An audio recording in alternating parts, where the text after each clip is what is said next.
इतिहासकार Arnold Toynbee ने जब दुनिया के 3 सबसे बड़े मिलिट्री कमांडर्स की बात की तो उन्होंने 3 नाम लिए। पहला नाम छत्रपति शिवाजी महाराज का, दूसरा नेपोलियन बोनापार्ट का और तीसरा चिला राय का। अब इनमें से 2 नाम तो आप सब जानते होंगे, लेकिन तीसरा नाम आप लोग नहीं जानते होंगे ज्यादातर लोग, इस बात की तो मुझे पूरी गारंटी है। तो आज हम जानेंगे उन्हीं चिला राय के बारे में। वो कब थे, कौन थे, किस कालखंड में थे और उन्होंने ऐसा क्या किया कि उन्हें इतना ग्रेट कमांडर या वॉरियर माना जाता है। देखते रहिए। 16वीं सदी का कामता राज्य जो था वो आज के नॉर्थ बंगाल, लोअर असम और बांग्लादेश में फैला हुआ था, जिसके एक हिस्से को आज हम कूच बिहार के नाम से भी जानते हैं। साल 1515 में कामता राज्य में कोच वंश की शुरुआत की बिस्व सिंघा ने। इस बारे में आपको ज्यादा डिटेल में जानना है तो आप ऊपर आई बटन पर क्लिक करके मेरा कामता किंगडम वाला वीडियो देख सकते हैं। अब बिस्व सिंघा के सबसे बड़े बेटे थे नरनारायण और उनके तीसरे बेटे थे शुक्ल ध्वज, और इन्हीं का नाम बाद में चिला राय पड़ा। वो कैसे पड़ा, इसके पीछे भी काफी इंटरेस्टिंग स्टोरी है जो अभी हम आगे जानेंगे। कामता राज्य से चिला राय और नर नारायण वाराणसी गए अपनी पढ़ाई पूरी करने। यहाँ उन्होंने साहित्य, लॉ, संस्कृत सब कुछ सीखा। अब बिस्व सिंघा की मृत्यु के बाद राजा बने नर नारायण, जिन्होंने छोटे भाई को अपनी सेना का कमांडर और दीवान बना दिया। कोच राज्य के पूर्वी तरफ था अहोम राज्य और दक्षिण की तरफ था बंगाल यानी अफगान सुल्तान, यानी खतरा दोनों तरफ से काफी बड़ा था। लेकिन इसके बावजूद इन दोनों भाइयों ने मिलकर अपने इस कामता किंगडम को नई बुलंदियों तक पहुंचाया था। चिला राय की सेना के आगे जो मणिपुर के राजा थे उन्होंने इनके आधिपत्य को स्वीकारा और टिपेरा, जिसे आज त्रिपुरा कहते हैं, वो जैंतिया किंगडम, सिलहट, इन सब के राजाओं को हराकर इन स्टेट्स को इन्होंने जीता। भूटिया किंगडम, कछारी किंगडम, इन सब के राजाओं ने इनके आधिपत्य को स्वीकारा और इनके राज्य को नर नारायण ने अपने राज्य में मिला लिया। और आसपास के जो छोटे मोटे राजा थे वो तो वैसे ही इनको रेवेन्यू देने लग गए और इनके आधिपत्य को उन्होंने स्वीकार कर लिया, इनकी संप्रभुता को उन्होंने स्वीकार कर लिया। लेकिन जब नॉर्थ ईस्ट इंडिया की बात हो तो अहोम्स का नाम सबसे पहले आता है दिमाग में। तो उनका और इनका कामता किंगडम का नर नारायण और चिला राय या चिल राय का सामना ना हुआ हो, ऐसा तो हो नहीं सकता।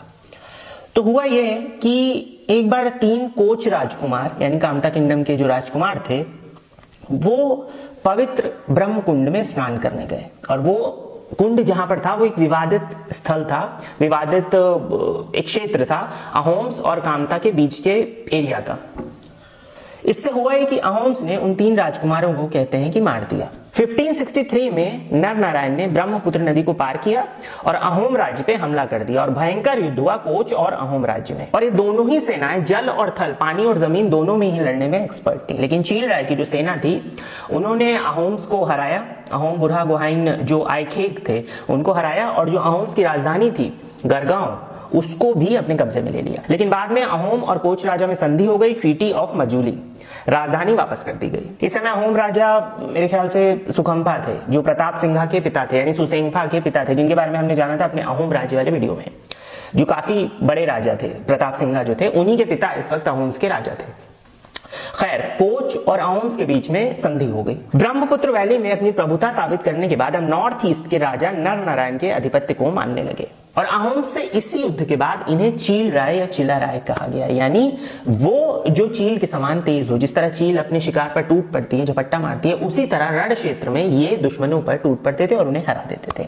चील राय या चिला राय, इसका मतलब वो राजकुमार या वो योद्धा जो चील के समान तेज हो। इसके बाद 1568 में एक और युद्ध हुआ। नर नारायण और चिला राय इस बार बंगाल की तरफ बढ़े। बंगाल के गौड़ पे नर नारायण ने हमला किया। वहां का सुल्तान था सुलेमान कर्रानी। वजह मानी जाती है कि कामाख्या माता का मंदिर जब सुल्तान ने तुड़वाया तो इससे कोच राज्य में गुस्सा था, इसलिए उन्होंने बंगाल पर हमला किया। दोनों सेनाओं में युद्ध हुआ, लेकिन इस बार नर नारायण की सेना को हार का सामना करना पड़ा और जो सुल्तान का कमांडर था काला पहाड़, उसने चिला राय को बंदी बना लिया। साथ ही ये भी कहा जाता है कि पहला हमला नर नारायण या चिला राय ने नहीं किया था, बल्कि पहला हमला सुल्तान ने किया था और उसके बाद तेजपुर की तरफ बढ़ते हुए जो सुल्तान का कमांडर था उसने कामाख्या मंदिर को तोड़ा था। खैर, इसके बाद कुछ वक्त बाद चिला राय आजाद हो गए। नर नारायण और चिला राय ने एक बार फिर से गौर पे अटैक किया, पर इस बार मुगल बादशाह अकबर के साथ। दरअसल अकबर भी इस अफगानी सल्तनत को हराना चाहते थे। तो अकबर ने नर नारायण को एक पत्र लिखा और उस पत्र में साफ लिखा कि हम बंगाल को साथ में जीत कर उसको फिर आपस में बांट लेंगे। नर नारायण फौरन तैयार हो गए और इसके बाद नर नारायण और अकबर की सेना ने साथ में मिलकर, यानी मुगल सेना और कोच सेना ने मिलकर बंगाल पे अटैक किया, बंगाल को जीत लिया और अब बंगाल मुगलों के अंडर आ गया और अकबर ने उसको नर नारायण के साथ बांटा। नर नारायण और अकबर में काफी अच्छे संबंध थे ऐसा माना जाता है, और वो उस तरह नहीं थे जैसे अकबर के रिश्ते दूसरे राजाओं के साथ थे।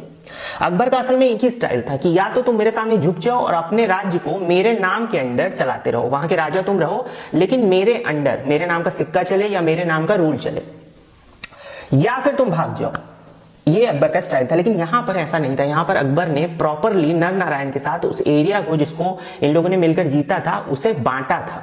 इस युद्ध के बाद ही 1577 में चिला राय की हालत बिगड़ने लगी। इस वक्त वो गंगा नदी के किनारे थे।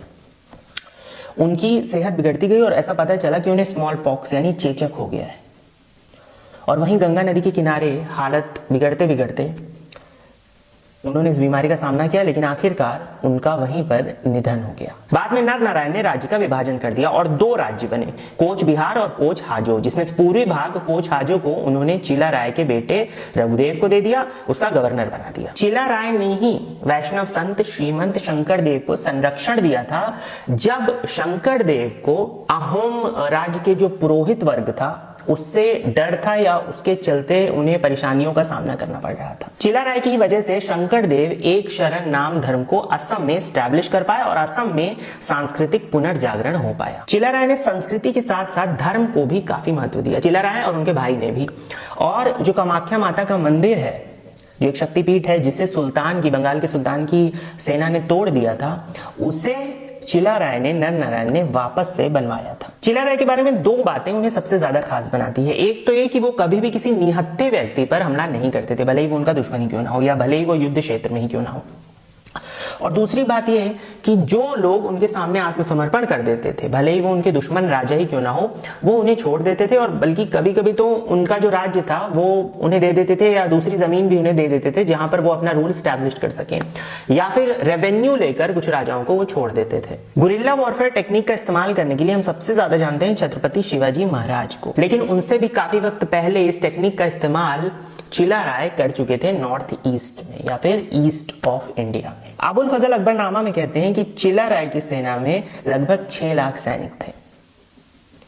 नेपोलियन बोनापार्ट जो चिला राय के 250 साल बाद लगभग आया था, उसकी फ्रेंच सेना में भी 4 लाख सैनिक थे जब उसने रशियंस के साथ युद्ध किया था। आज नेपोलियन बोनापार्ट को पूरी दुनिया जानती है, लेकिन चिला राय को आज कितने लोग जानते हैं, ये एक सोचने वाली बात है। असम गवर्नमेंट हर साल इनके जन्मदिन पर वीर चिला राय दिवस मनाती है, जो हिंदू कैलेंडर के फागुन महीने की पूर्णिमा को पड़ता है और जो एक स्टेट हॉलिडे होता है। इसी के साथ हर साल बेस्ट एनसीसी कैडेट्स को वीर चिला राय अवार्ड भी दिया जाता है। वीर चिला राय या चील राय के बारे में जानकर अगर आपको अच्छा लगा तो प्लीज चैनल सब्सक्राइब कीजिए, वीडियो को लाइक करके कॉमेंट करके मुझे जरूर बताइए कि आपको वीडियो कैसा लगा।